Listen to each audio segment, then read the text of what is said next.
As the New York Giants took off for their rematch with the New England Patriots in Super Bowl XLII, their confidence was sky high. We'd played them the last game of the season and played them right to the wire, and felt we could go out there and win this football game. One mindset. We're going to Arizona. We're in the Super Bowl, baby, and we're trying to go and win that thing and bring it home. We didn't care that they were 18-0. If they were going to go 19-0, they were going to have to win a street fight, and that's what we had planned in Arizona. When the team landed in Arizona, the members of the national media who greeted them were given a bold prediction by wide receiver Plexico Burress. The true story behind this thing is we get to the hotel, and this guy, he just happened to be a guy from the national media. And he said, Plex, any predictions for Sunday? I'm like, 23-17. I wake up in the morning, it's national headline. And it came out the next day, and I had to own it. The one thing that sticks in my mind when he said that, and then Tom Brady comes back and says, well, I guess we get score any points, 17 points. Oh. We're only going to score 17 points? Okay. That stuck in my mind. And we were the most relaxed we've ever been. I mean, Coach Coughlin, first of all, had the In-N-Out burger truck come up. And you see him out there with ketchup running down his cheek, eating an In-N-Out burger, going back for seconds. It's like, this is surreal. You have to realize that the Super Bowl game was totally different than the 17th week of the season. The whole idea there was, hey fellas, stop talking about it and do it. The New York Football Giants and the New England Patriots in Super Bowl XLII. How did the Giants pull off one of the major upsets in Super Bowl history? You're with your brothers, and the only people who believed you had a chance were the people, in the Giants. That's it. And Super Bowl XLII is underway. We went into that game in Super Bowl XLII saying, we're going to dictate the outcome of this game. We're not going to let them do it. And the Giants' offense was determined to set the tone on the opening drive. Jacobs, more room to run, and he lowered his shoulder as he crossed the 40. He just blew right through Brandon Merriweather. We thought that we were as physical, if not more physical than they were. Handoff, Bradshaw runs right. He's carrying Patriots. Kid Bradshaw showing feistiness on a power run. It's starting to feel like smash mouth football. We set the statement. That's how we do it. Long drives, take it out of the defense. And he takes the snap, back to throw. Has time, delivers one left, completes it for first down to the Patriot 47-yard line. That's Steve Smith, 4 for 4 on third down. The opening drive that lasted forever, it was 10 minutes long? We marched right down the field, and I remember Rodney Harrison he was always jawing, always yapping. And I remember just talking a little smack to him and just saying, yeah, we're for real. So here comes Lawrence Tynes trying to cap off this long time consuming drive. Snap is good, kick on its way, end over end, and it is good. The Giants, Gino, consumed 10 minutes of playing time. It gave us confidence. It was the first drive. We're all pretty amped up. But I think it kind of motivated us too, that we had a little unfinished business. The Giants' 16-play, just under 10-minute opening march was the longest drive in Super Bowl history and put New York up 3-0. New England answered with a 13-play, 56-yard drive that lasted 5 minutes to take a 7-3 lead. Handoff Maroney. He runs right to the goal line. Touchdown, Patriots. And they have the lead here in Super Bowl XLII on the first play of the second quarter. But on the next 5 possessions, the Patriots' high-powered offense netted only 138 yards as the Big Blue defense flexed its muscle in a suffocating display of power and speed.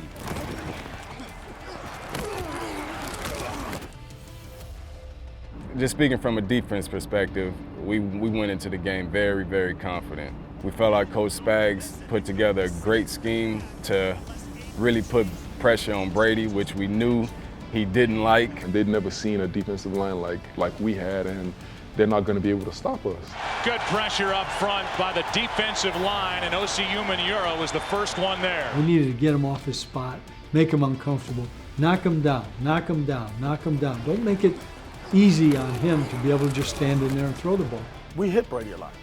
R.D. Lyon had a great thing about get off the ball. We saw OC's speed be a problem. That speed shocked the Patriots O-line. Never seen a defensive line like he's seeing now. Brady out of the gun. Play clock at 2. Takes the snap and back to throw. Sets in the pocket, and he's sacked by Michael Strahan back at the 32-yard line. 4th sack of the game of Brady. But they're going to continue to bring different looks at Tom Brady. He's going to have to deal with him. Brady was also going to have to deal with the emergence of Justin Tuck. He's got a motor. He has a skill set that a lot of defensive ends can't do. Go inside, physically hold off a guard in the running game, transition into a pass rusher. That's what Tuck did. Brady back, has time, steps up, gets hit, fumble the football, it's loose on the ground, they scramble for it. Who has it? Giant ball at midfield. Well, Justin Tuck, I mean, he has been the MVP of this defensive front. How about his night here in Super Bowl 42? 6 tackles, 2 sacks, and now a forced fumble.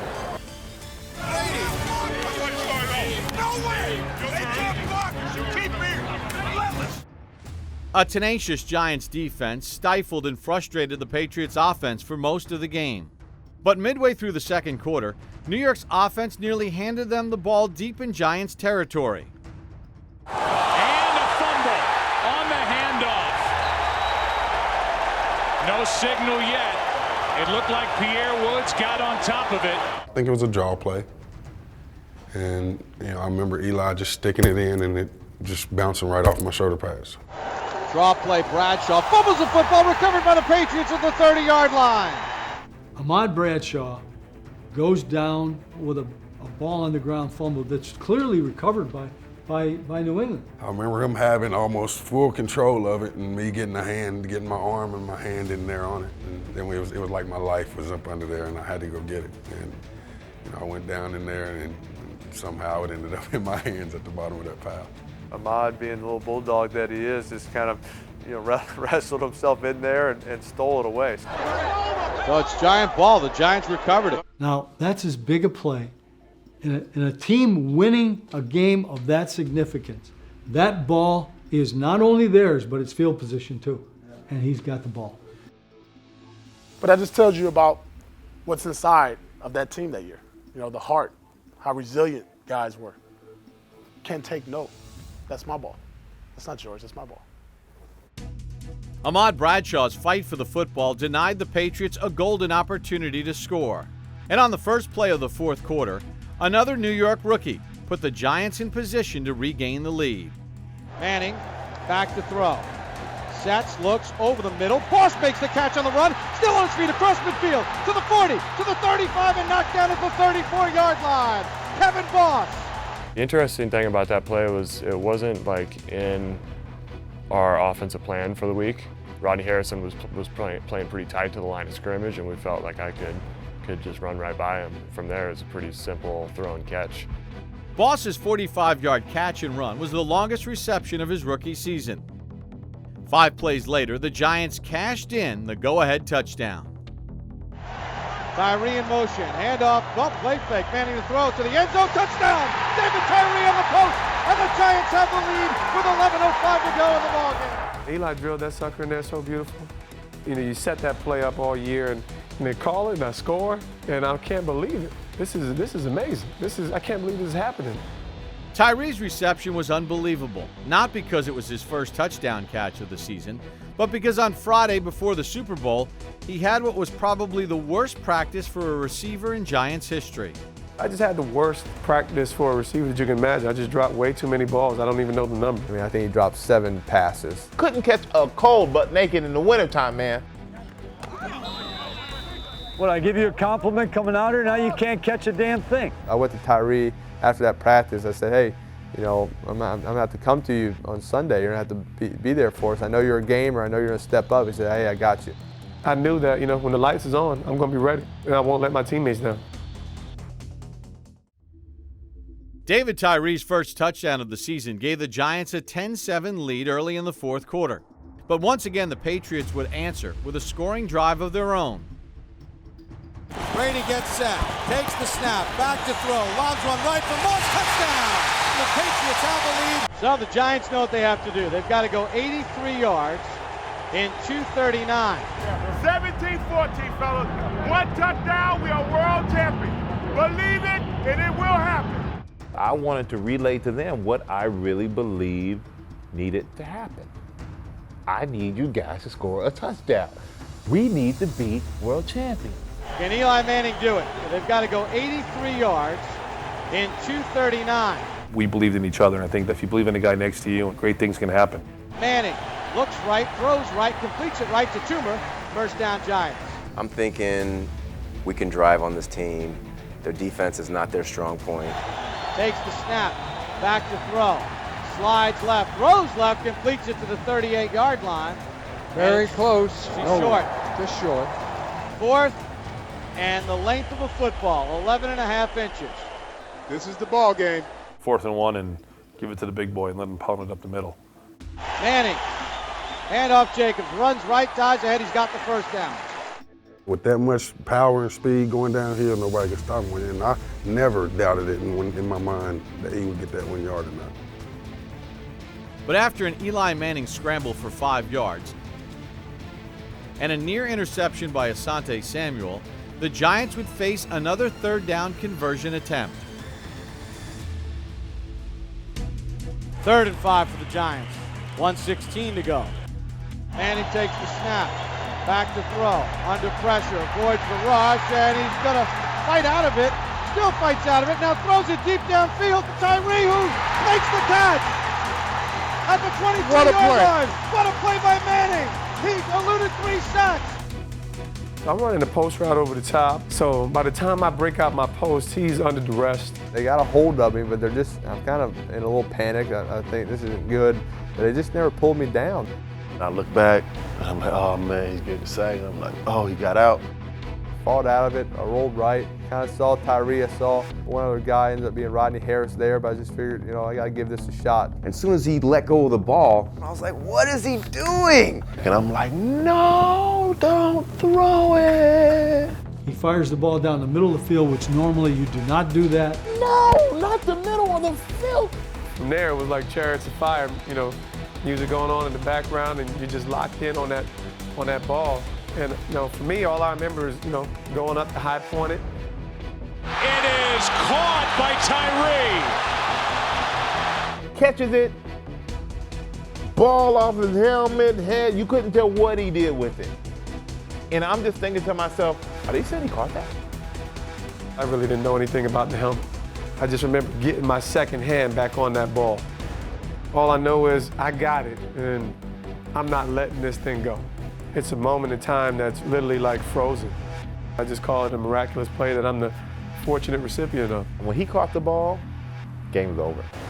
We knew we were going to win. I think that's when we really thought we're going to win this game, because there's no way we're going to make that play irrelevant. That was obviously a huge play for us, but we still had a lot of work to do. A big play that people kind of overlook is we had a 3rd and 10. I hit Steve Smith on a little flat route, and he does a great job catching it, turning it upfield, getting the first down, and getting out of bounds. It was the right coverage, and Eli came to me. He always, put the ball right on the money in the big games. That was the way it was all along. It was a big play here, a big play there. Somebody do something to keep the drive alive. That's what Eli and Steve did. Eli Manning and Steve Smith's 3rd down connection kept the Giants' drive alive and had them knocking on the door to the Patriots' end zone. 1st and 10 at the 13. 39 seconds to go. Giants down by 4. 3 receivers right, Burris left. So I run out, and I get to the line, and I see the coverage. It's blitz coverage. And I'm like, oh my gosh. The ball's coming. Plaxico Burress was expecting the ball to come his way. Just 3 days earlier, after a post-practice injury, he wasn't even expected to play. I actually slipped in the shower, and my knee swells up, and so they looked at it, it was like, man, you got an MCL sprain. And they're like, Plex, it's a 3 to 6 week injury. And I didn't think I was going to play. As soon as he slipped, he might have been Wednesday or something like that. He was done. He didn't practice. He didn't do anything. He couldn't. And as he went through his pregame warm-ups, Plaxico made the most crucial decision of his career. When I came back from my warm-ups, I literally thought that I was going to tear my knee up that night. I had that conversation with myself. If I'm saying, hey man, you know what? If you tear your knee up tonight, you can say that you played. So I made that decision to play. Three receivers right, Burris left. Manning calling signals, takes the snap, looks left, lobs it left. Burris is wide open. Touchdown Giants! In the left corner of the end zone. Touchdown! With 35 seconds to go, and the Giants regain the lead. Manning to Burris. We had Plaxico one-on-one, and there was no doubt where I was going. I was throwing it high in the corner end zone and let him make a play. Eli can't hike the ball fast enough, and he lets it go. I make a move on Ellis Hobbs, steps down, takes the fake, and I just run clean by him. I'm seeing Plaxico literally running into the end zone by himself, and I'm just, catch that thing now. Don't take your eye off the ball. Honestly, felt like the ball was sailing for 4 or 5 seconds, and you just see it going. It took forever. It really did. I think I could have ran down there and caught it before Plaxico did. That ball just seemed to hang up there in the end zone forever. I was like, thing's got to come down. Hurry up and get down, and sure enough, it did. Burris alone, touchdown New York! Like the feeling just went out of me. I couldn't believe that it just happened. I couldn't believe it. I'm jumping up and going crazy. But I get to the sideline, I was like, all right, don't celebrate now.